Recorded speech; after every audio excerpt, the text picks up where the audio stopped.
욥기를 보시면서 어떠셨습니까?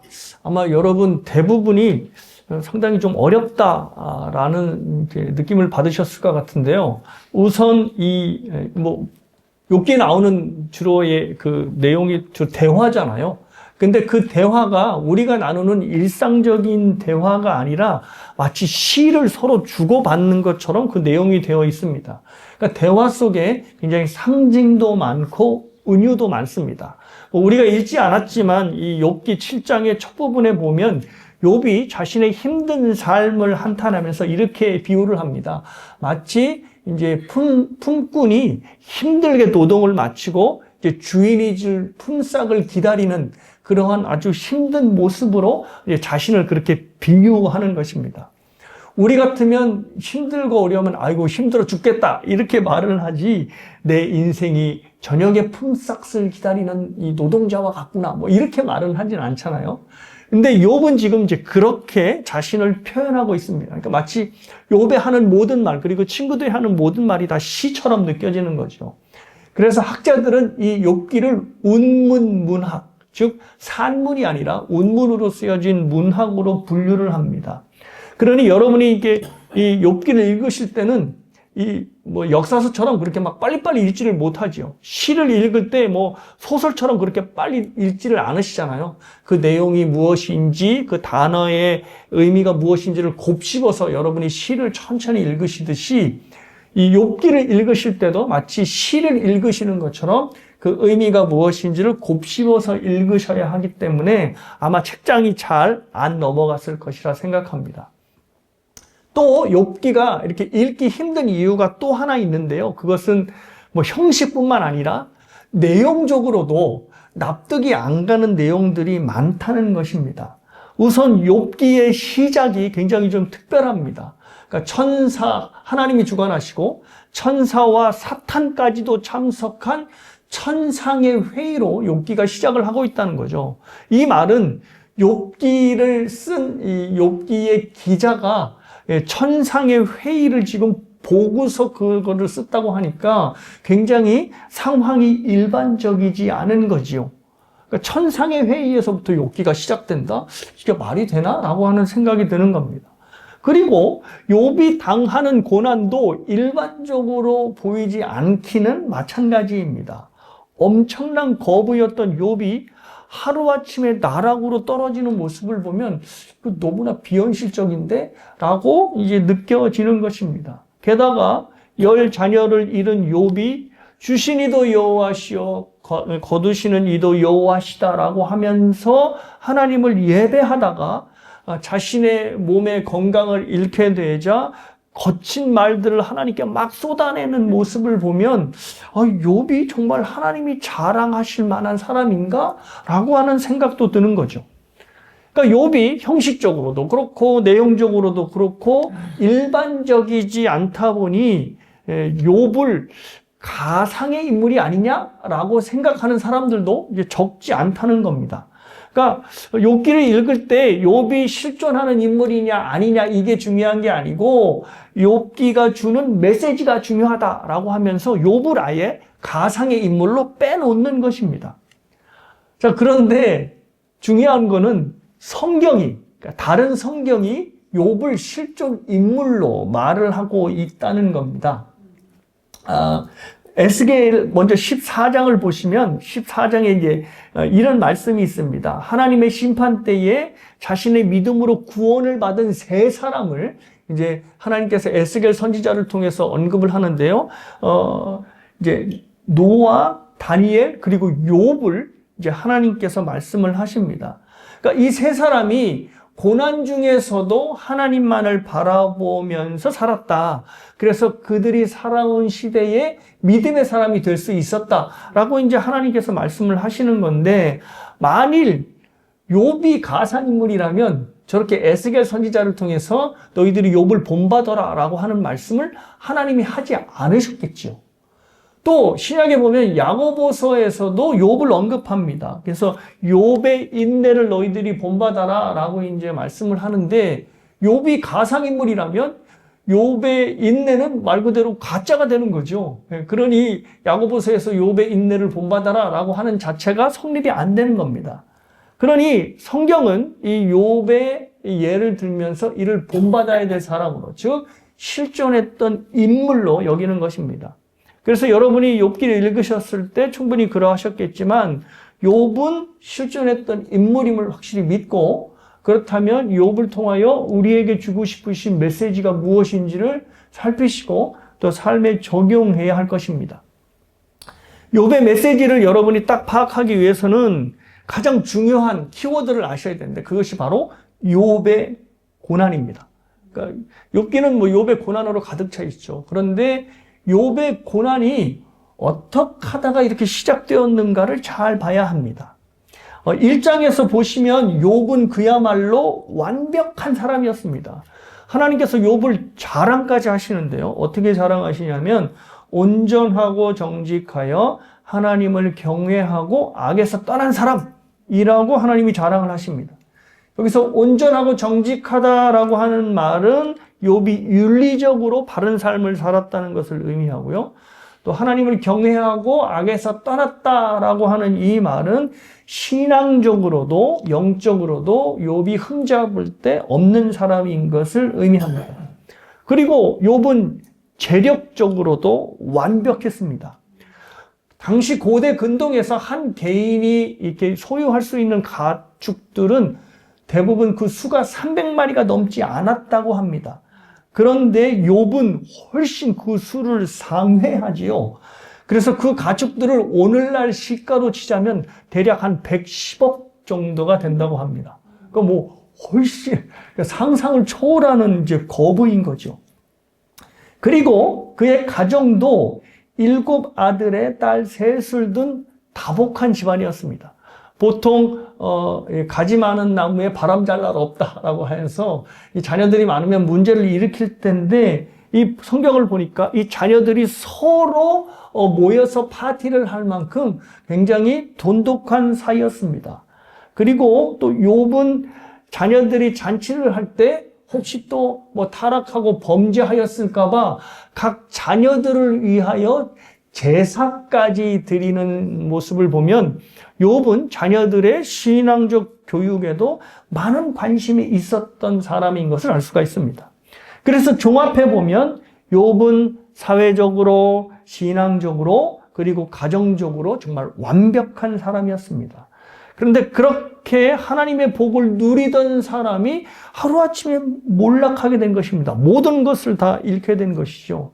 근데 우리가 주목할 게 다 잃었다라고 하는 게 중요한 게 아니라 왜 다 잃게 되었는지 그 이유가 중요합니다. 그 이유는 바로 뭐였죠? 사탄이 욥을 하나님께 고발하였기 때문입니다. 하나님께서 욥을 자랑하시자 사탄이 이렇게 응수를 합니다. 욥이 하나님을 경외하는 것 같지만 욥이 성공한 인생을 살고 있기 때문에 자신을 성공시켜준, 욥을 성공시켜준 하나님을 사랑하는 것처럼 보일 뿐입니다. 그의 성공을 다 가져가시면 그의 참 모습이 드러나게 될 겁니다. 라고 하면서 욥을 고발하는 거지요. 자, 그런데 이런 사탄의 고발은 욥 개인을 고발하는 차원을 넘어서서 인간을 창조하신 하나님을 고발하는 것까지 연결되어 있습니다. 그래서 이게 심각합니다. 그냥 욥의 개인적인 차원으로만 고발이 끝나는 것이 아니라 하나님의 인간 창조까지도 지금 이 사탄이 고발하는 것입니다. 내용을 좀 살펴보면 이렇습니다. 하나님께서는 사도 바울을 통하여 에베소서 1장에서 인간을 창조하신 그 이유가 하나님의 영광의 찬송이 되게 하기 위해서라고 말씀을 하셨습니다. 그러니까 인간을 만드신 이유가 하나님을 영원토록 찬양토록 하기 위해서 이제 만드셨다는 거죠. 근데 찬양을 좀 주목해 보셔야 됩니다. 찬양이라는 것은 상대를 향한 사랑이 충만할 때, 기쁨이 충만할 때 나타나는 반응입니다. 그러니까 사람은 그게 상대가 사람이든 물건이든 그것을 좋아하게 될 때 좋아하는 마음으로만 끝나지 않습니다. 그 마음이 입을 통하여서 칭송으로 바뀌게 되는 거죠. 그것이 바로 하나님이 말씀하시는 찬양입니다. 그러니까 우리가 하나님의 영광의 찬송이 되게 하기 위해서 우리를 창조하셨다고 하는 이 말은 우리가 하나님을 기뻐하고 사랑하여서 우리의 입술에서 하나님을 향한 찬양이 터져 나오도록 하기 위해서 창조하셨다는 겁니다. 그러니까 하나님만 생각하면 흥얼흥얼 콧노래가 나오고 하나님만 생각하면 내가 이 땅을 살아갈 힘을 하나님을 통해 얻어야지 하고 울끈불끈 솟아나는 겁니다. 그러니까 이러한 상태가 바로 하나님의 영광의 찬송이 되게 하는 것이고 또 웨스트민스터 소요리 문답이 말하는 인간의 주된 목적, 즉 하나님을 영화롭게 하고 영원토록 기뻐하는 것이라는 겁니다. 그러니까 하나님의 영광의 찬송이 되게 하기 위해서 욥을 창조하시고 저와 여러분을 창조하셨다는 것이요. 하나님이 바로 욥이 그러한 존재라는 것을 자랑하는 겁니다. 욥이 하나님을 기뻐하고 사랑하기 때문에 그의 삶을 통해서 하나님은 그가 부르는 영광의 찬송을 경험한다라고 사탄에게 자랑을 한 것입니다. 근데 사탄이 여기에 제동을 거는 거죠. 절대 인간이 그럴 리가 없습니다. 욥이 하나님을 좋아하는 것은 하나님께서 욥을 성공시켰기 때문이지 그 모든 성공을 거둬가면 그가 여전히 하나님의 영광이 찬송이 될 수 있을까요? 에이 천만에요 라고 하면서 그를 평가절하하는 겁니다. 근데 말씀드린 대로 이것은 욥만을 평가절하하는 것이 아니라 인간이라고 하는 존재 자체가 하나님의 영광의 찬송이 될 수 없는 존재입니다. 그게 왜 인간을 만드셨어요? 이렇게 하나님께 고발을 하는 겁니다. 하나님의 창조가 잘못되었다고 도전을 하는 것이죠. 그래서 하나님은 인간을 창조하신 목적이 틀리지 않았다라고 하는 것을 사탄에게 보여주셔야만 합니다. 욥을 통해 인간이 하나님의 영광의 찬송이 될 수 있다는 것을 보여줘야 하는 것이죠. 그래서 욥의 인생은 하나님이 인간을 창조하신 목적과 하나님을 믿는 신앙의 본질이 무엇인지를 다루는 굉장히 중요한 책입니다. 그래서 욥의 인생은 그냥 하나님이 심심하셔서 그냥 야 사탄하고 내기 한번 할까? 이래서 뭔가가 시작된 것이 아니라 사탄의 그 도발을 통하여서 과연 하나님을 믿는다는 게 무언가 본질이, 그리고 인간은 과연 하나님께서 좋아하시는 기뻐하시는 영광의 찬송이 될 수 있는가에 대한 질문에 대한 답을 하고 있는 것입니다. 그래서 하나님은 사탄에게 욥의 시험을 그래서 허락하신 것입니다. 그래서 욥은 인간이 과연 하나님의 영광의 찬송이 될 수 있는가를 이제 욥의 고난을 통해서 이제 보여주고 그래서 시험을 받기 시작한 것입니다. 자, 하나님께서 이렇게 딱 욥의 시험을 허락하시자 욥을 둘러싸고 있는 모든 주변 환경들이 무너지기 시작합니다. 여러분이 1장과 2장을 읽으셔서 아시다시피 특별히 1장에서 마치 종들이 이어 달리기를 하듯이 막 계속해서 이어 들어와서 변고를 전합니다. 그리고 마지막 보고가 너무 충격적입니다. 갑자기 불어닥친 강풍으로 인하여서 집이 무너져 10명의 자녀들이 모두 떼죽음을 당했다는 것입니다. 그러니까 재산뿐만 아니라 자신의 자녀들이 있는 데까지 채 하루도 걸리지 않았습니다. 그러니까 저와 여러분의 삶이 그렇게 빈약한 기초 위에 세워져 있어요. 그러니까 이 모든 것이 다 없어지는 데는 단 하루도 걸리지 않을 만큼 빈약하다는 겁니다. 그런데 주목할 것은 그럼에도 욥의 믿음이 흔들리지 않았다는 겁니다. 주신 이도 여호와시요 거두시는 이도 여호와시다라고 하면서 하나님을 예배할 뿐 어떠한 원망도 하지 않았다는 것이죠. 그러니까 사탄의 고발이 잘못되었다는 것이 드러납니다. 그런데 사탄이 포기하지 않습니다. 계속해서 이 욥을 고발합니다. 또 하나님이 욥을 칭찬하시자, 그러니까 하나님의 칭찬이 문제의 시작입니다. 하나님께서 또 욥을 칭찬하시자 사탄이 이제 그의 몸을 주십시오. 표현에 의하면 가죽으로 바꾸십시오라고 하는 이야기를 하죠. 그렇게 바꾸면, 그러니까 즉 욥의 몸을 치시면 욥이 분명히 무너질 겁니다. 그러면 그의 본 모습이 드러나게 될 것이죠. 라고 말을 하는 것이죠. 그러자 하나님께서는 그의 생명을 건들지 말라 하시며 그의 시험을 또한 아울러 허락하십니다. 그래서 여러분이 아시는 대로 머리에서부터 발끝까지 악성 종기를 얻게 되고 그때부터 욥의 믿음은 심각하게 흔들리게 됩니다. 주신 이도 여호와시요 거두시는 이도 여호와시다라고 고백한 욥은 없어지고 자신의 인생을 저주하고 자신의 인생을 주신 하나님께 거친 말을 쏟아내는 사람으로 바뀌게 되었습니다. 물론 욥이 이렇게 거칠게 바뀌게 된 데에는 그의 세 친구들이 크게 한몫을 했습니다. 이 세 친구들이 맨 처음에는 욥을 위로하러 왔다가 욥이 하도 자기는 잘못한 게 없다고 얘기를 하니까 이 친구들이 마음을 바꿔서 욥의 주장을 꺾기 위해서 막 욥을 거칠게 몰아붙이게 된 것입니다. 그래서 그 친구들과 이야기를 하는 내용들이 이제 욥기의 주 내용들인데 세 친구들이 각각 3번씩 이제 권투로 치자면 9라운드를 뛴 겁니다. 그래서 9번을 상대를 하는데요. 뭐 각자의 논리대로 이 욥을 상대하는 것 같지만 이들이 욥을 상대하는 이 세 사람의 논리는 한 메시지를 담고 있는 공통점을 갖고 있습니다. 그것이 바로 욥이 고난을 당하는 이유는 바로 욥의 죄악 때문이다 라고 하면서 계속해서 욥을 공격하는 것입니다.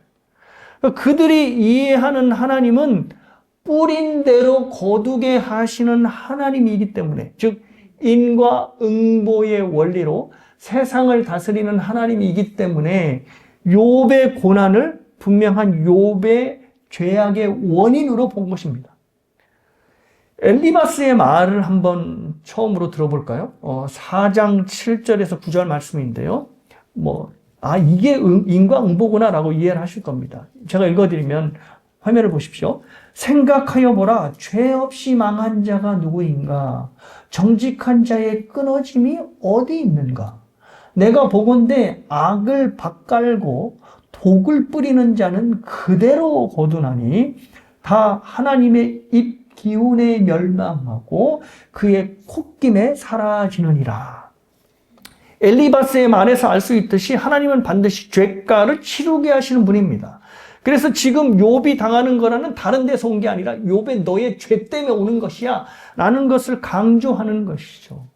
엘리바스가 이해한 하나님은 철저히 권선징악, 인과응보를 집행하는 분이시기에 욥의 고난도 당연히 욥의 죄악을 집행하는 결과로 본 것입니다.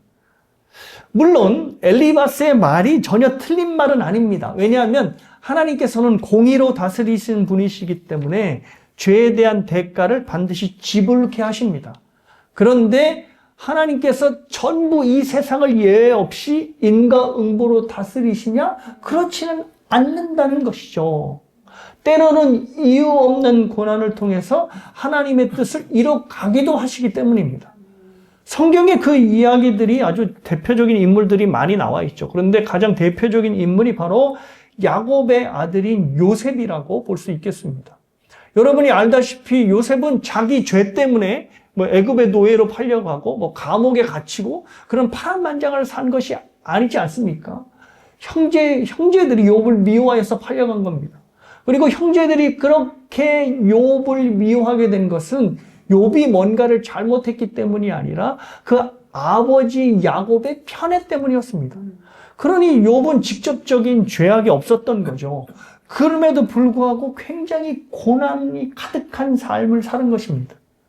그러니까 인과응보라고 하는 엘리바스와 또 그 친구들의 말이 완벽하게 맞아 들어가지는 않는 것이죠.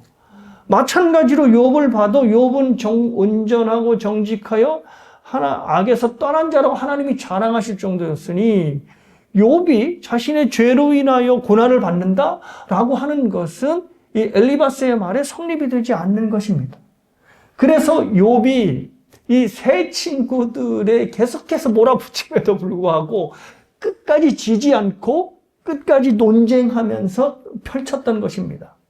자, 그렇다면 이제 저와 여러분이 생각해야 되는 게 뭐냐면 욥이 무엇 때문에 고난을 받고 있는가를 생각해 봐야 합니다. 그럼 욥이 죄악이 아니면 과연 뭐 때문에 지금 이렇게 고난을 받는 거야? 라고 하는 것을 생각해야 되는 거죠.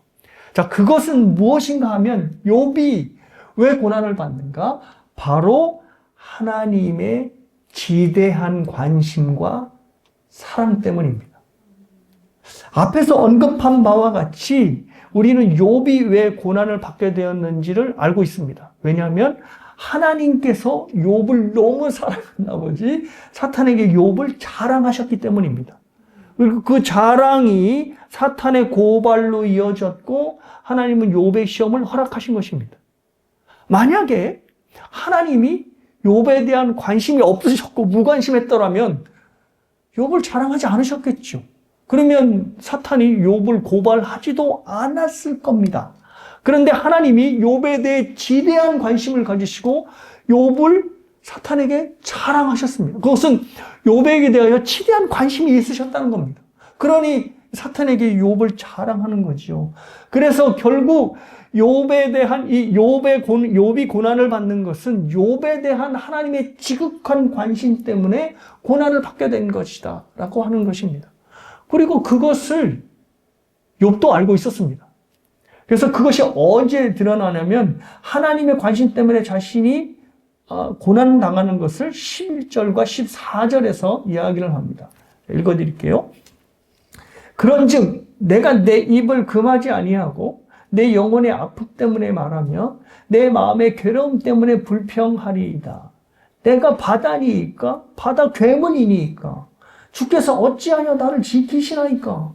혹시 내가 말하기를 내 잠자리가 나를 위로하고 내 침상이 내 수심을 풀리라 할 때에 주께서 꿈으로 나를 놀라게 하시고 환상으로 나를 두렵게 하시나이다. 욥은 지금 자신이 고난을 처한 이 상황이 하나님이 바다 괴물을 감시하는 것처럼 자신을 보고 계시는 지대한 관심에서 비롯되었다고 지금 말하고 있습니다. 그러니까 당시 고대 사람들은 바다가 요동치는 이유를 바다 안에 바다 괴물이 살아서 바다를 격동시키고 사람들을 죽인다고 믿고 있었습니다. 그런데 하나님께서 마치 자신을 그 바다 괴물처럼 취급하셔서 한시도 눈을 떼지 않고 이렇게 지켜보고 계시기 때문에 자기에게 그런 어려움이 닥친다는 것입니다. 그러니 제발 나에게서 눈을 좀 돌려주십시오. 내가 바다 괴물입니까? 왜 이렇게 나를 지켜만 보고 계십니까? 라고 말씀을 하는 것이죠. 심지어 어느 때까지 하나님이 보고 계시냐면 욥이 침상에 누워서 자고 있는데도 하나님이 시선을 떼지 않는 겁니다. 심지어 꿈에서까지 나타나셔서 놀래키심이 정말 죽을 지경이라는 거죠. 그러면 아니 도대체 하나님께서 왜 그렇게 욥을 주목해서 지켜보고 계시고 관심을 갖고 계신데요? 그 이유가 17절에서 19절에 나옵니다. 사람이 무엇이기에 주께서 그를 크게 만드사 그에게 마음을 두시고 아침마다 권징하시며 순간마다 단련하시나이까. 주께서 내게서 눈을 돌이키지 아니하시며 내가 침을 삼킬 동안도 나를 놓지 아니하시기를 어느 때까지 하시리이까. 하나님께서 욥에게서 시선을 떼지 않는 이유는 욥 자신을 크게 만드셨기 때문입니다. 하나님께서 눈을 떼지 못할 만큼 아름답고 고귀하게 만드셔서 욥을 지금 지켜보는 것입니다. 사도 바울의 표현에 의하면 욥을 하나님의 영광의 찬송이 되게 하기 위해서 그렇게 만드셨다는 것입니다.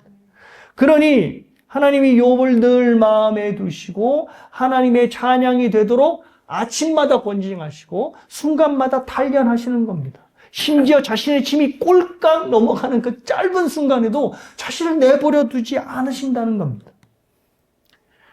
이 고백을 보면 욥이 어떻게 자신의 고난을 인식하고 있는지가 드러납니다.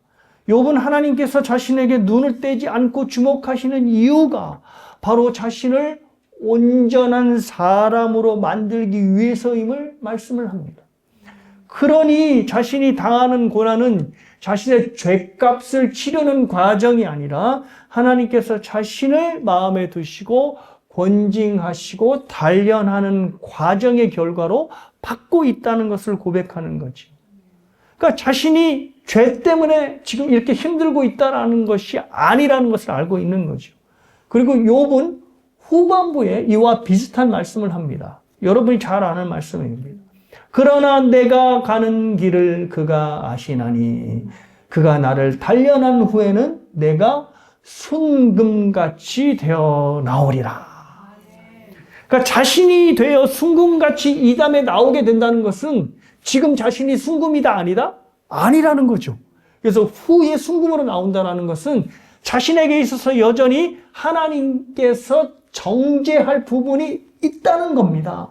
그래서 정죄하기 위하여 자신을 계속해서 시련으로 고난으로 몰아가신다는 겁니다.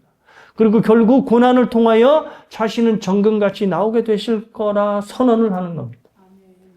사랑하는 여러분, 이것이 바로 하나님께서 욥에게 고난을 허락하시는 이유, 그리고 저와 여러분에게 고난을 허락하시는 이유입니다. 우리는 욥처럼 완벽한 존재가 아니기 때문에 우리의 고난은 사실 엘리바스가 말한 것처럼 죄값에 의한 고난인 경우가 적지 않을 겁니다. 자, 그렇다 해도 우리의 모든 고난이 저주가 아니라 욥과 같은 연단이 될 수밖에 없는 이유는 그리스도께서 이미 우리의 모든 죄를 사하여 주시고 하나님의 저주를 영원히 당신께서 가져가셨기 때문입니다. 그래서 설령 우리가 우리의 연약함으로 고난을 받게 된다 할지라도 하나님은 그 고난을 통하여 우리를 연단하시는 것입니다. 정금 같은 존재로 만드시는 거죠. 자, 그런데 이제 그 다음부터가 중요합니다. 하나님께서 우리를 구원하시는 순간, 그거는 한 포인트로 끝나지 않고 우리의 과정으로 시작이 됩니다. 즉, 하나님이 우리를 구원하시는 순간, 우리의 삶의 전반이 하나님이 원하시는 수준으로 올라가야 한다는 것을 의미합니다. 너희들이 죽어서 천국 가면 돼 라고 하는 것으로 끝나는 것이 아니라 이 땅에서 살아가는 동안 우리의 삶이 하나님이 원하시는 수준으로 올라가야 한다는 것이죠. 그러니까 만일 우리를 구원하신 하나님이 우리와 같은 수준이거나 우리보다 못한 분이시라면 우리가 무슨 일을 하든 하나님은 기뻐하실 겁니다. 그래. 너희들이 살아있다고 숨쉬는 자체만으로도 기쁘다 하실 것이지만 문제는 우리를 구원하신 하나님이 우리보다 수준이 높으시다는 겁니다. 그러니 그 높으신 분이 우리에게 당연히 수준 높은 삶을 요구할 수밖에 없는 것입니다. 너무나 당연한 일이죠. 이해가 좀 되기 위해서 한 예를 좀 들어드리겠습니다. 여러분이 기르시고 있는 애완동물을 생각해 보시면 이해가 잘 될 겁니다. 제 예를 좀 들겠습니다. 저희 집은 말씀드린 대로 고양이가 있습니다. 센터에서 입양한 지 지금 3년째가 되어 가는데요. 3년 동안에 저희 가족이 한 일은 무엇이냐면 이 고양이의 삶의 수준을 우리의 삶의 수준으로 올리는 일이었습니다. 그래서 제일 먼저 한 일이 무엇일까요? 입양하자마자 이 고양이에게 이름을 붙여줬습니다. 제 라스트 네임을 붙여줬죠. 그래서 이름이 황뚜뚜입니다. 아니, 왜 그런 짓을 했냐면, 왜 이 고양이가 그냥 동물이 아니라 우리 가족의 일원이 되었기 때문에 그에게 저의 라스트 네임을 붙여준 것입니다. 그리고 저희 가족으로 이제 일원이 되었으니까 먹는 것도 달라집니다. 물론 저희와 먹는 음식은 다르지만 함부로 먹이지 않습니다. 고양이가 좋다는 음식들, 사료들을 골라서 서치해서 주고 건강한 음식을 챙겨주고 물도 갈아주고 또 화장실도 갈아주고 청소해주고 지루하지 않도록 장난감도 사서 같이 놀아줍니다. 그리고 당연히 하지 말아야 할 행동을 하면 혼도 냅니다. 그리고 제일 힘든 부분이 양치를 시키는 건데요. 이게 양치를 안 하려고 하더라고요. 그래서 의사 선생님한테 물어봤더니 그냥 칫솔로 하면 안 되고 손에 끼는 그 아기들 이렇게 닦는 거 있잖아요. 그것도 동물용이 있더라고요. 그걸 사서 이제 이렇게 손가락으로 끼워두면 또 닦아지더라고요. 예. 제가 그런 짓을 하고 있습니다. 그리고 아프면 병원까지 데려갑니다. 뭘 의미합니까? 이것이 목사님 쓸데없는 짓을 하고 있습니다. 이게 아니라 고양이가 거의 저희들의 수준의 삶을 살 수 있도록 고양이를 올려주는 겁니다. 근데 이것을 신학적으로 표현하면 저희 가족이 고양이에게 구원의 은혜를 베푸는 것입니다. 그러니까 구원이라는 것은 어떤 한 순간 너희들이 죽으면 천국 가 아니면 지금 영생 얻었어 라고 하는 한 포인트로 끝나는 것이 아니라 과정이 되는 것이죠. 센터에서 고양이를 입양한 순간 구원이 끝나는 것이 아니라 집에 데려와서도 그를 높은 수준으로 올려 보내려고 하는 것. 그리고 그가 못하면 야 이것 못하게 하고 저건 못하게 하는 그런 모든 과정들이 그의 삶이 우리의 삶의 수준으로 올려 보내기 위한 것입니다. 만약 고양이가 오늘 본문을 알았더라면 이렇게 얘기했을 것입니다. 주인님, 내가 바다 괴물입니까? 왜 나를 그렇게 주목하여 보십니까? 나에게서 시선을 떼서 아유 보지 말아 주십시오 라고 고양이가 이렇게 고백을 할 것입니다. 그런데 설령 고양이가 저희들한테 그렇게 얘기한다 해도 저희 가족이 그걸 포기할까요? No. 네가 우리 가족이 된 이상 너는 우리의 수준으로 높은 수준의 삶을 살아야 돼 라고 하면서 끊임없이 고양이를 구원하는 일을 할 것입니다. 사랑하는 여러분, 하나님과 우리의 관계도 마찬가지라고 생각합니다. 하나님과 우리 사이는 엄청난 격차가 있습니다. 하나님은 창조주시고 우리는 피조물입니다. 우리가 고양이와 아무리 차이가 난다고 해도 고양이도 피조물이고 우리도 피조물입니다. 그러니 뭐 차이가 난다고 해도 사실은 창조주와 피조물이 갖는 그런 차이는 아닌 것입니다. 자, 그런데 문제는 그 창조주인 엄청난 격차가 있으신 하나님께서 우리를 구원하셨다는 거죠. 그러니 제가 고양이에게 했던 것처럼 하나님도 당연히 우리를 하나님의 수준으로 올려 보내시기를 원하시는 겁니다. 그래서 레위기에서 무슨 말씀을 하셨어요? 하나님께서 나도 거룩하니 너희도 거룩하라 라고 하는 말씀을 하신 것입니다. 저희가 고양이를 가족의 일원으로 받아들인 다음부터 고양이에게 높은 수준의 삶을 요구했듯이 하나님께서도 구원받은 백성들에게 높은 수준의 삶을 요구하시는 것입니다. 그러니 하나님께서 우리에게 시선을 떼지 않으시고 아침마다 건징하시고 순간마다 우리를 단련하시는 것입니다. 심지어는 꿈에서까지 나타나셔서 우리를 체근하시는 것이죠. 시편 8편에 보면 다윗이 인간을 이렇게 노래하는데요. 하나님보다 조금 못하게 만드시고 영화와 존귀로 관을 씌우셨다 이렇게 말을 합니다. 그러니까 저희가 보통 수준으로 만들어진 게 아닙니다. 그러니 그 수준으로 살아가지 못하면 하나님께서 우리를 가만히 놔두질 않는 겁니다. 욥처럼 제발 신경 좀 꺼주십시오. 내가 바닥에 버립니까? 왜 이렇게 나를 지켜보십니까? 아니 내가 죄를 진다고 하나님이 손해를 보는 건 뭡니까? 라고 막 항변을 해도 결코 하나님이 포기하지 않으시고 눈 하나 꿈쩍하지 않으신 채 우리를 단련하는 겁니다. 왜요? 우리를 향한 하나님의 사랑과 관심이 식질 않기 때문입니다. 사랑하는 여러분, 저와 여러분이 연고 없는 고난을 당하고 있다면 그것은 필시 나를 향한 하나님의 관심이 식지 않았기 때문입니다. 마치 욥이 하나님의 지극한 관심으로 인하여 고난을 받게 된 것처럼 우리도 하나님께 동일한 관심을 받는 이상 물론 욥과 같은 고난은 알지라도 욥처럼 까닭 없는 고난, 연고 없는 고난을 받게 된다는 것입니다. 그래서 사실 욥기를 읽으시는 분들이 이렇게 기도하시는 분들도 있다고 그래요. 하나님 제발 저의 믿음을 사탄에게 자랑하지 말아주세요. 저는 그냥 고난 당한 거 없이 그냥 이렇게 평탄하게 살기를 원합니다. 저의 믿음을 제발 이렇게 기도하시는 분도 있다 합니다. 그러니까 바람직한 기도는 아니지만 이 기도가 나름대로 일리가 있습니다. 왜? 하나님이 우리에게 관심을 가지시고 하나님이 우리를 주목하시는 이상 우리에게 고난이 일어나기 때문입니다. 근데 사랑하는 여러분, 욥이 부담스러워하고 우리가 부담스러워하는 하나님의 관심과 사랑 때문에 저와 여러분이 구원을 받으셨다는 것을 알고 계십니까? 예수 그리스도의 십자가 복음은 하나님께서 우리를 향해 얼마나 집요한 관심과 사랑을 갖고 계신지를 보여주고 있습니다. 사실 우리는 복음을 너무 많이 자주 들어서 복음의 내용을 그냥 당연하게 생각합니다. 그런데 복음의 내용을 생각하면 생각할수록 야, 이거 하나님의 사랑과 관심이 너무한데? 과해도 너무 과한데라고 하는 생각을 지울 수가 없는 겁니다. 말씀드린 대로 하나님과 우리 사이는 엄청난 격차가 있습니다. 이렇게 말씀을 드리면 좀 감이 잡히실까요?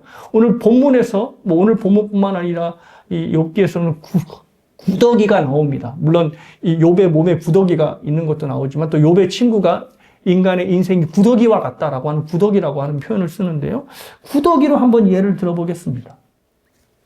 여름철은 날씨가 뜨거우니까 아무리 음식물을 잘 이렇게 싸서 버려도 그게 썩어서 안에서 구더기가 생겨 나와서 이렇게 쓰레기통 밖으로 이렇게 나올 때가 있습니다.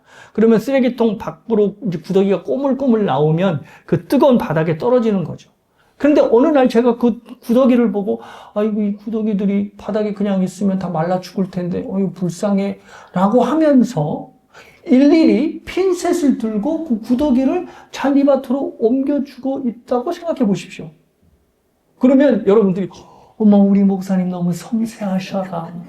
어떻게 저렇게 구더기까지 저렇게 아끼시고 그러겠습니까? 아니, 물론 하루면은 그럴 수 있겠습니다. 그런데 제가 맨날 핀셋을 들고 구더기를 잡아서 죽지 않도록 잔디밭으로 옮겨준다면 여러분들이 어떻게, 우리 목사님 막 갔네. 목회하시기 전에 병원부터 가셔야 될 건데, 이렇게 생각을 하실 겁니다. 근데 왜 그렇게 생각할까요? 제가 구더기를 향한 관심이 너무 과하다고 생각하기 때문에 그렇습니다. 투머치인데? 저렇게까지 미물에 대해서 왜 저렇게 마음을 쓰는데? 근데 그렇게 여러분이 과하다는 생각을 해도 하나님이 우리를 구원하시고 하나님이 우리를 사랑하시는 그 복음의 내용에서는 절대 과하다고 생각하지는 않습니다. 그런데 한번 곰곰이 생각해 보십시오. 이보다가 사실 구더기 이야기보다도 더 아주 너무너무 과해서 넘치는 이야기가 바로 복음의 내용입니다. 천지를 창조하신 하나님께서 우리를 구원하시기 위하여 영원전부터 성부와 함께 계시던 성자를 인간의 몸으로 내려보내셨습니다. 인간이 내려보내신 이유가 이 땅에서 부귀영화를 누리라고 보내신 게 아니라 우리의 죄를 대신하여 죽으라고 보내신 겁니다. 그리고 피조물에게 멸시와 천대를 받으시고 아주 잔인하게 죽으셨습니다. 그리고 여러분이 알다시피 부활하여 승천하셨는데, 부활하여 승천하셨으면 인간의 몸을 벗으셔도 되잖아요. 근데 예수님께서는 물론 영화로운 몸이시긴 하지만 여전히 인간의 몸을 입고 하나님 보좌 우편에 앉으셨습니다. 이게 바로 복음입니다. 근데 이게 당연하게 여러분 들리십니까? 야, 이거 과해도 너무 과한데? 아니, 사실은 제가 구더기 이렇게 핀셋으로 집어서 버린다고 했을 때 여러분 설레설레 흔드셨지만 사실 구더기와 저의 격차보다 하나님과 저의 격차가 더 큰 겁니다. 그런데 그렇게 큰 차이가 나는 나 같은 정말 구더기보다 못한 존재를 위해 당신의 아들을 주셨고, 그 아들은 죽으시고 그리고 심지어 인간의 몸을 입고 있는 하나님으로 영원히 살게 되셨다라고 하는 겁니다. 말이 안 되는 것이죠. 너무 과합니다. 과해도 너무 과한 겁니다. 투마치인 거죠. 사랑하는 여러분, 저와 여러분이 변화가 되고 그 변화의 힘을 얻는 것이 바로 이 말도 안 되는 너무 과한 예수 그리스도의 십자가 때문이라는 것입니다. 그러니 여러분 애초부터 하나님 저에게 관심을 좀 끌어주십시오. 저는 고난 없이 이대로 살겠습니다. 라고 하는 말은 아예 입 밖에조차 나오지 말아야 되고 생각조차 말아야 하는 것입니다. 왜냐하면 이미 예수 그리스도의 십자가 사건을 통해서 내가 너희들에게 갖는 관심이 이 정도다라고 보여주셨기 때문입니다. 그렇기 때문에 사랑하는 여러분, 저와 여러분이 하나님의 관심으로 인하여 고난받는 건 지극히 당연한 결과입니다. 그 고난을 통하여 하나님께서는 저와 여러분이 분명히 하나님이 원하시는 수준의 삶으로 올라가기를 바라시는 것입니다. 저는 욥이 까닭없이 당한 고난이 욥의 믿음을 위하여 주어졌다고 생각합니다. 물론 욥은 그 믿음이 특별했습니다. 하나님이 자랑할 만큼 믿음을 가진 욥이었지만 하나님의 기준에 의하면 욥도 그냥 머나먼 하나님의 기준에서 먼 죄인에 불과하지 않았던 것입니다. 여전히 욥도 하나님의 연단이 필요한 존재였던 것입니다.